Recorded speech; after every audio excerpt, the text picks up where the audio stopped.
Okay, so I am back again for our puppy toilet training tip. This is number 3 for this week. So I've got a couple more to go, but this one is a really, it's a goodie. This is one of the big problems that some people have. They get a puppy that's basically, the puppy's been trained either intentionally or unintentionally to pee on something that they don't want the puppy to pee on. So I'm going to just open it up to anybody who has anybody out there had this problem. So if you've got that question, you can comment and I will help troubleshoot, because this is a really it's a common issue that I help people with. It is definitely more of a process than if you've got a puppy who's kind of a blank slate, which puppies are never really. You've got them from 8 weeks old usually, or older than that. So they've actually done several weeks worth of learning before you even see your new puppy. So that's one factor that people don't take into account, particularly if you've got an older puppy or a rescue dog. They may have had experiences where their living arrangements were different. So they will have different rules that they think they should be living by, and they come into your household and, well, guess what? The rules are different. So fortunately, pups and dogs are really good at figuring that out, but it does help to know that that's possibly what's going on.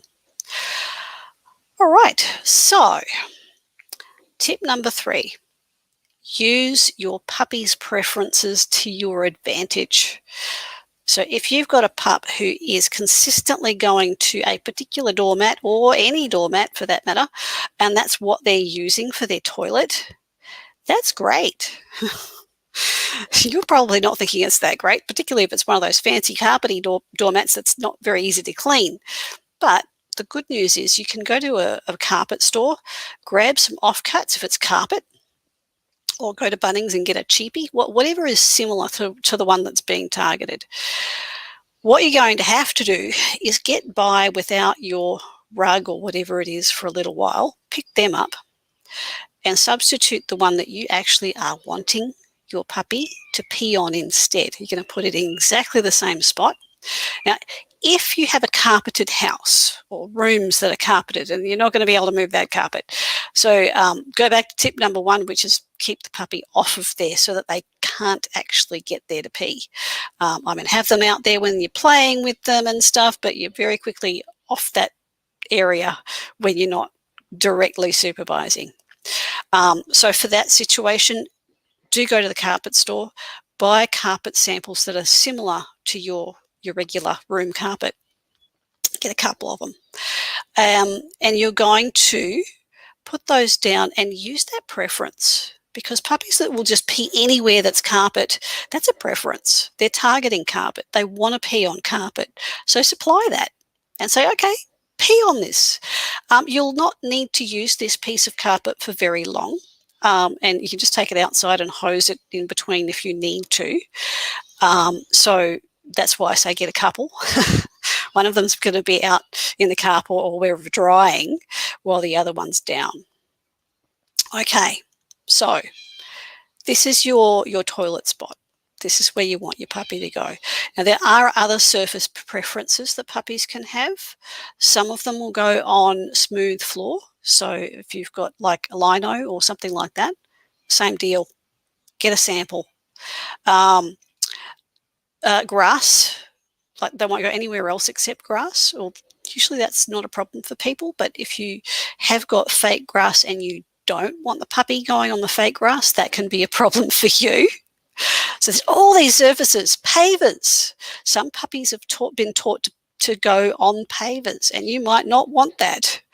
So again, go and get materials that are similar texture, similar material, and that's going to be your go-to spot. So example is someone who's got an apartment, so they don't have a lot of spare room.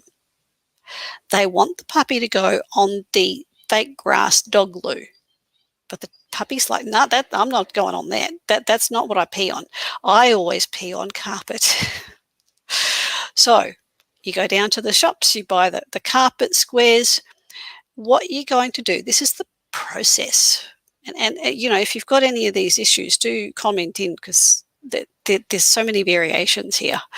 But what you're going to do is pick that spot. You're going to put that extra surface down. When your puppy goes to the spot, you are going to reward them. That was yesterday's tip. Reward your puppy for going in the right spot. Yes, they're going on the carpet square or the square of pavers that you've set up, and that's the spot that you want them to go in for now. So there's a couple of ways that you could go about this. Mainly, if they're going on a surface, you want to use that surface, reward them for going on that surface, but have it in the right place. So if you want them to go outside in the garden bed, put down your surface, your carpet or whatever it is, in that spot, encourage them to go to it and reward them for going in that spot on their preferred surface. Once you've got that going, you are going to take your knife or whatever it is that'll cut this thing, and you're going to chop it in half. It's in exactly the same spot that they have been using it, and every time they go there, you're rewarding them. Once that is solid, and it might take a week, so again, you might have to get some less gnarly carpet squares. You want to go out and make that a little bit smaller. So, you know, you can make it a third at a time if you want to, until you've got a little tiny piece that's, you know, this big. They're going to miss. They can't possibly get all of that pea or that pile in the right spot completely. They're going to be aiming for it. It's just a token. And after that little token has been sitting out there for another week, you throw it out. And guess what? They might be sniffing around looking for that piece of carpet, but they've already gone in that spot, you know, however many times, 20 times. And every time they've gone there, they've gotten a reward for it.